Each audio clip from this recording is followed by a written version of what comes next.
a volunteer. And they came in my house the first week of August because I got my results back and I tested positive for lead. They still don't pay frozen, aren't they? I'm going to use this for my grandbaby. But you know a thing, I want to ask Governor Stein because he been having the town hall meetings during early in the day, and I'm at work. Where do you work? At TRW Automotive in Tyrone Township. And I got a message on my phone telling me to hold the line, but when they called, it was like 10:30 in the morning. I have to be at work at 6. It was his grandchild. Will he want this? I don't have the money he has. I respect him because he's the governor of Michigan. But if it was his grandchild, would he want it? So we've just come from the Golden Gate restaurant in Flint, actually Flint Township, and this is very interesting, where the Democracy Defense League was meeting over breakfast. That particular restaurant gets water from Flint Township, which is not the corrosive Flint River, but right across Flushing Road, you got it, Flushing Road, that's where they're linked up to the Flint River. Right here at St. Michael's Church, scores of people have gathered. They're going to be canvassing houses, seeing what people need, and they're also formulating demands for the governor. Help us to reestablish good drinking water here in Flint on a regular basis, a safe basis that we can learn to trust again. Let's talk to Nayera Sharif. She's with Democracy Defense League and Flint Rising. Can you talk about what the big challenge is today? Well, there's many people who don't know what to use with their water, with the lead in their water. Then also there's the challenge of accurate information, so that's the need of us going door to door, handing out accurate information, lifting up everyone's stories because everyone has been impacted by this water crisis, and to make sure that they have their basic needs met. So fresh water, filters, replacement filters, and so we're also delivering those too. Can you talk about your response to the governor recall, the attempts to recall the governor? There's many people around the state who feel like his response to this crisis has been inadequate and really a violation of human rights. What do you think should happen? Well, the people who want to recall him, if a petition goes in front of me, I will sign it. But right now, my efforts is to make sure that people have accurate information and that we push for some of these long-term solutions that, regardless of who's in office, that they're going to have to address. And what are those long-term solutions? For us to have, our pipes replaced, for Flint residents to be made whole, to have adequate health care and wraparound services for everyone who has been impacted by the water crisis. So the children who have lead poisoning, what sort of lifetime services are going to be available for them, making sure that residents, not only the pipes or the water mains are replaced, but residents' homes and appliances are also replaced. And finally, we're still paying a premium price for toxic water, so we need to remedy that. I'm Lori Carpenter. I'm with Crossing Water, with a small NGO based out of Ann Arbor, Michigan. And we are activated based on these canvassers who go out, and if they find that there's need in the houses based on whether they need water filters, they're homebound, elderly, if they have other social service needs. We have a team of social workers that we've hooked up with the National Association of Social Workers out of Michigan, and they're all volunteers. We're all volunteers. We have plumbers, maintenance people, we have paramedics, firefighters. We go out in teams to the houses, and we provide the services that we're activated for. Maybe we could go inside and you could introduce me to folks and we'll talk to them. Water, no filters, nursing moms, pregnant moms, homebound folks, seniors, okay? And those are the priorities. Just add one thing real quick. So if somebody asks for water, we always give everybody water. If they need water, if they ask for water, we don't ask any questions, we don't ask for any ID, we don't ask for any names. It's yes. You may run into folks' households and you bring water in and you see they've got a whole wall of water already. They're hoarding water. So some folks are really put off by that. And I've got kind of a different take on that. If I had a family and I couldn't get water to them, I sure as hell be hoarding every bottle of water came to me. I'd be going to every fire station filling up because you don't know when the next bottle of water's coming in. My name's Leo Wilhelm, and we're with IATSC Local 38 from Detroit. And what are you doing here today in Flint? We're here to volunteer, help pass out water, canvas, whatever the AFL-CIO needs us to do.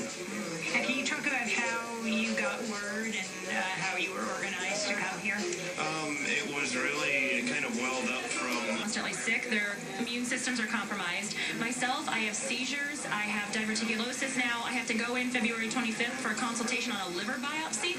Almost every system of our bodies have been damaged, and I know that we're not the only one. I'm getting calls from people that are so sick and they don't know what to do. How old are your boys? 11, 12, and 17. And they're wonderful kids that they put forth all this effort to get straight A's, to get good grades. My oldest, it's little things that he seems to forget, like pluses and minuses, different words he can't, there's a brain fog that's settled on everybody. Mayor Weaver has called for $55 million to replace the lead pipes. Is that happening? We're still waiting. The governor said you can have $25 million of that. $55 million is just a start to get the lead service lines out, because the plumbers are also talking about how the copper lines need to go, as well as galvanized. Any kind of metal has been so corroded, and these byproducts are all neurotoxins. So you've got copper, lead, aluminum, tin, chromium, things that our bodies can't handle, and these pipes need to go. And so the $55 million is a start to get to the most needed people, the pregnant, the elderly, the small children, and he, out of $55 million, said $25 million. What should happen with Governor Snyder? I feel that he's in the way. He has been standing in the way of us getting the funding that we need to get these pipes replaced, to get crews in here, to get it going and get it started. So he needs to be removed from office. He just doesn't show any real concern. He has not put any effort into actually making up for the failures of his agencies. So he just needs to go. We're in from New York, from where 9/11 took place, the attacks on the World Trade Center in Washington, the Pentagon. The government said after that the biggest fear was an international terrorist would poison the water supply of a major city. Well, an international terrorist didn't do this, but a major city's water supply was poisoned. Your city, Flint. The government, the Michigan government, the governor, Rick Snyder, involved with this. What are your thoughts? Well, it's bad enough that the Geneva Convention says in an act of war you cannot poison a city's water supply. We're not in war, but guess what? It kind of seems like it, because a whole city's water supply was poisoned by our state government, and it allowed to continue. I mean, they knew in October of 2014 when General Motors said we cannot use this water anymore because it's corroding our parts. The water is bad. The city lost $400,000 in revenue, so that had to be signed off on by the emergency manager and the governor. They knew the water was bad then, and if it was not okay for car parts, how is it okay for citizens? And the Democratic primary presidential debate is happening here on March 6th. Do you know where it's happening? Are you going to be there? Hillary Clinton was here recently. We hear Bernie Sanders is coming in before the debate. What demands do you have of them? I want to know what they're going to do about this. I want to know that if they become president, if they're elected, what are they going to do to stop this? Because it's not just happening in Flint. This is happening in other cities, and the environmental injustice needs to stop. They need to stop putting it off. They need to stop ignoring the problem and hoping that it'll go away. So I want to hear strong statements and commitments by the presidential candidates that they're not going to allow this to happen anywhere else. Would you mind if we follow you as you go out into the community to give out water? No, I welcome it. I want people to see what's actually happening to us and what we have to do to help each other. We're volunteering to check to see if you have water, if you have a filter. Yes, I have all of that. Okay, are there any, she's going to ask you this, we're just checking on everybody. Just real quick, my name is Melissa Mays, and we're volunteering, checking on how everything's going with the water situation, and so we just have a few questions. Just as we're trying to make sure that nobody gets left out or forgotten. Are you Floyd by chance? No, I'm not Floyd. What's your Floyd Patch. My name is Troy. Okay. Hi, Troy. I'm Lena. I'm a volunteer. I'm Melissa Mays. I live here. Do you have a water filter? Yes, I do. And how long have you had that? I had mine filtered probably maybe about 4 weeks. 4 weeks? Okay. And do you have replacement cartridges for it? Yes, I got all that. And how often are you replacing them? Well, since I don't be here because of the situation, I'm always, I go on outskirts to do what I got to do, because then they just had a break over there on Stewart Street, and I'm so close to it, so I decided not to be trying to get in it, but as far as getting in it, I've been in it for 2 years. without knowing it, so I'm not going around to say what I have to say about it. Whatever's in me is already in me. And I just accept it and just pray that whatever is in me, they come up with something to help me get it out of me. So yes, I'm affected by it, because that's what you're trying to get to. Is it discomfort? Yes, it is. It's all this going through, what I've been sacrificing for families and friends, getting them water. That's why by the van being open, I was blessed to be able to be a blessing for others. I think I want to hug you because we're all in this together. Yeah, It's beautiful. so based on all of that, everything is discomfort from everything. You got babies. There ain't enough water at one time to get in the tub to give them what they need. There's people that are affected and don't know they're affected. As you can see, totally. Skin's falling off. I have totally dryness from the water, taking baths in this. I believe I'm affected by it. Bone pain, muscle pain. I don't have the energy that I normally have and all that, and I know I'm affected by it. So now we just got to deal with the after effects and also not helping with that either. Yeah, so the same my saying of everything, it should have never happened. Agreed. And happening because over saving a little dollars, and then you was a place where plenty of money was made. It's not a poor place. You made it poor. Flint resident Troy Perkins, just a few of the voices from the front lines of Michigan's water wars. This is Democracy Now! Thirsty for democracy, the poison of American City. While Flint residents are still paying some of the highest water bills in the country, we'll look at how the world's largest water bottling company, Nestle, is pumping millions of gallons of water from aquifers nearby that feed Lake Michigan. We'll be back in a minute.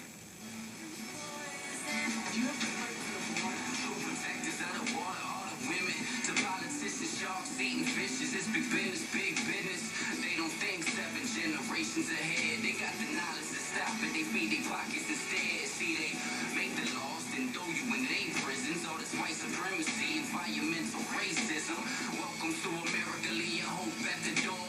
Cause night is like a sniper with his focus on the poor. This don't happen in the burbs or where the politicians live. Wouldn't get that same water to the politicians, kid. I don't think so. The evil doing keeps us in the ruins. They trying to depopulate, we look at less than human. And things getting heavier, that's just the light low. Black label plus red land equals white gold. They liars and truth and ties, grade A pretenders. It's not an accident, it's all part of the agenda.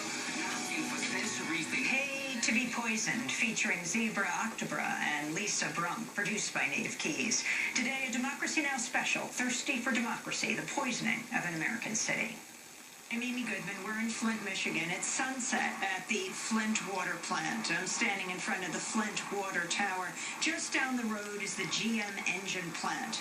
It was October of 2014 that GM recognized that the Flint water was corroding its engines. They got permission from the unelected emergency manager of Flint to disconnect from the Flint River and go back to the Detroit water. It would be another year before the people of Flint were finally allowed to disconnect from the corrosive Flint River as their water supply and hook up again with the Detroit water. We're going to go talk to a GM worker who works at the plant and worked there at the time that GM recognized and the state acknowledged that they could no longer use Flint water because it was destroying the engines. My name is Ronald Jameson, known as Coach Hollywood. And how long have you worked at the Flint engine plant? For 39 years, going on 40 this year. So you were working there when Flint hooked up with the Flint River and was disconnected from the Detroit water supply? Yes. What happened at the plant? Well, from what I hear, it basically was saying that it was causing corrosion. And what that was causing, they were saying something to the fact of what they were putting in the water. And they were saying, we got this stuff called rust inhibitor that keeps the engines from rusting while they're waiting to have oil put on. And they, when I guess, tested it and found out, I guess we were putting too much chlorine in the water. And so they told Flint that we're not, you're causing us to lose engines, because we have to tear them down and get the rust out before we can set them back.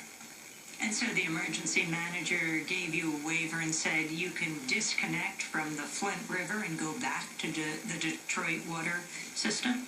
Well, what they did, it made an agreement, from what I hear, that they could leave, but once we got our water back right, that they would come back. And you never got your water right? No.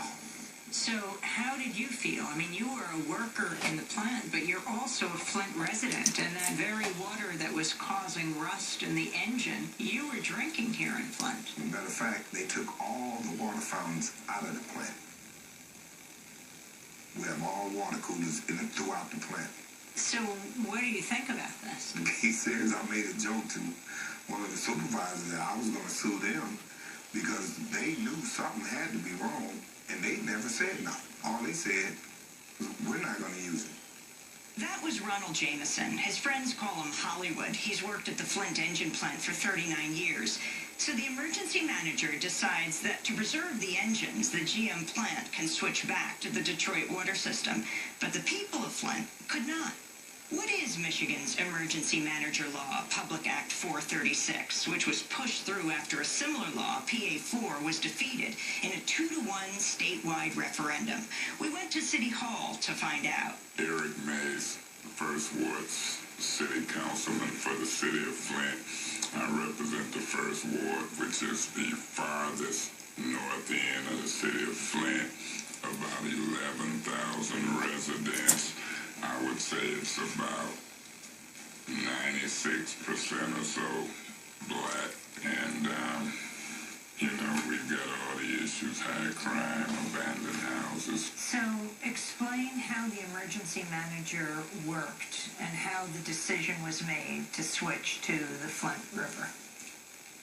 If you look at Public Act 436 and even Public Act 4, whenever a city was in so-called quote-unquote or quote emergency financial distress or financial trouble, unquote, whoever defined that and however the city got there with a general fund budget deficit, the governor would appoint a review team, and the review team might recommend an emergency manager come in.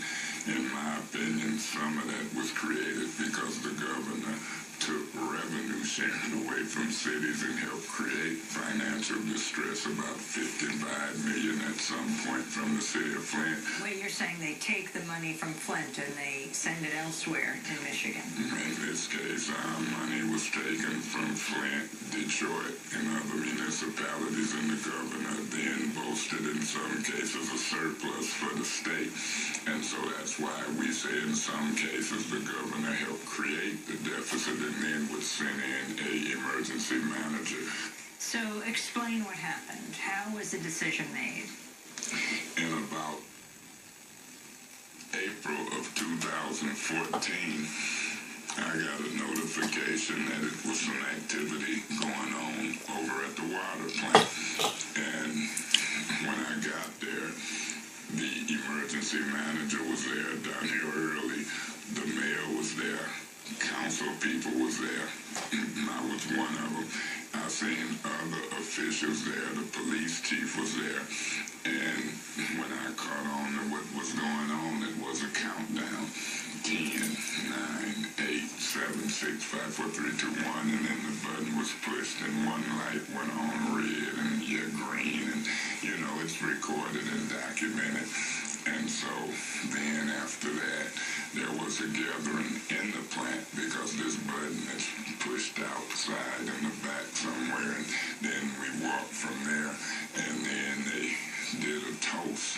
And, to show we're drinking now river water. And because of the stigma of the river, I wouldn't really, I held it up, but I didn't feel comfortable guzzling it down with them. And they was go ahead and drink, and I was like, so, that's kind of what went down. So I was leery from the beginning, but I had no idea. I knew nothing about some of the bacteria. I knew nothing about TTHMs, trihalomethanes. I knew nothing about lead, and I knew nothing talking about possible legionnaires. So you introduced a bill in March of 2015 to say return to Detroit's water. What happened to it? I put a motion on the floor, and that motion passed 7 or 8 to 1 to return to the Detroit water. And I think then President Josh Freeman was the only no vote.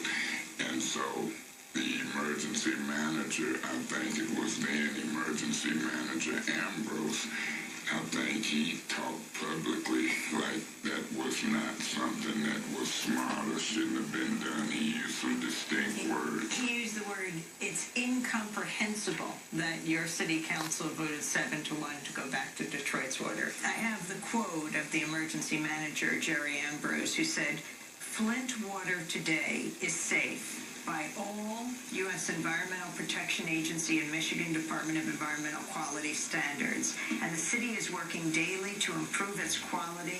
It's incomprehensible to me that 7 members of the Flint City Council would want to send more than $12 million a year to the system serving Southeast Michigan, even if Flint ratepayers could afford it. Lake Huron water from Detroit is no safer than the water from Flint. Well, he was wrong. In my opinion, he was wrong. And it was not meeting all the EPA standards. We found out Kurt Guyette with the ACLU did some good research, and, he discovered to me that the city of Flint was submitting samples of water where they had been pre-flushing, which you shouldn't pre-flush when you test them for certain things. Water should set at least for 6 hours, and then you test. We found out they were testing maybe certain places that didn't have lead pipes, and so there was some what we call skew tests and samples. That was Flint City Councilman Eric Mays. He sponsored the legislation to switch Flint back to Detroit water half a year before the governor finally allowed the city to switch back. We wanted to follow up on what Councilman Mays was saying about the lead test, so we went to speak with Kurt Guyette of the ACLU. He's actually an investigative reporter who's just won Michigan Journalist of the Year. We asked him about the work he did with Professor Mark Edwards, a nationally recognized lead contamination expert at Virginia Tech. Sitting around one night thinking, how can we get to the truth? How can we get this beyond what was at point he said, she said kind of thing? And I thought, well, geez, maybe we could do our own test, because I had some money in my grant to pay for experts to do research for us. And so I called up Mark and said, how much does it cost for each test? He said, $70. How much does it cost, or how many do you need, how many homes do you need to sample to get a scientifically valid sample? He said, 50 at minimum, 100 would be better. So we started talking with the citizens, see if they thought we could pull it off. They were very confident that we could pull it off. Mark was confident that they could do it on their end. And so there was like this unique collaboration, really, between the scientists at Virginia Tech, me as a journalist becoming involved in it, and then the citizens themselves, who are really, again, in the forefront of, getting all these test kits distributed throughout the city. We ended up collecting 4 times as many as the city and state had collected in the previous 6 months in like a 3-week period. And then there was Dr. Mona. Yes. Explain what she did over at Hurley Medical Center, the pediatrician. So in August of 2015, the citizens working with Mark Edwards and this whole team of Virginia Tech, who were working around the clock. On this side, we're working like crazy to get the kits distributed and collected and making sure we're keeping track of everything, which was complicated. But, they were doing it with the index cards and everything. And then as soon as the sample kits started being returned, 12 at a time, we'd box them up and send them back to Virginia Tech. And they're working around the clock to get them analyzed, because as soon as they start seeing the results, they're going, oh no, this is bad. This is that they knew that this was the flintwaterstudy.org website, which is incredible. And they start posting results, and then people with elevated levels of lead in their water, they start calling them up and saying, stop drinking your water. It's dangerous. Dr. Monahan Tisha, a pediatrician at Flint's Hurley Medical Center, saw the results that Virginia Tech had produced, saw what high lead levels there really were in the water, and as a result of that, after I think talking to a friend, came up with their own idea. She came up with the idea of looking at records that were already on hand that for the lead blood levels in children under 5 in Flint and in Genesee County as a whole. And what she found in analyzing thousands of samples was that after the switch was made to the river, the percentage of children in Flint with elevated levels of lead in their blood doubled. Michigan Reporter of the Year, Kurt Guyette. This is a Democracy Now! Special, Thirsty for Democracy, the poisoning of an American city. We'll be back in a minute.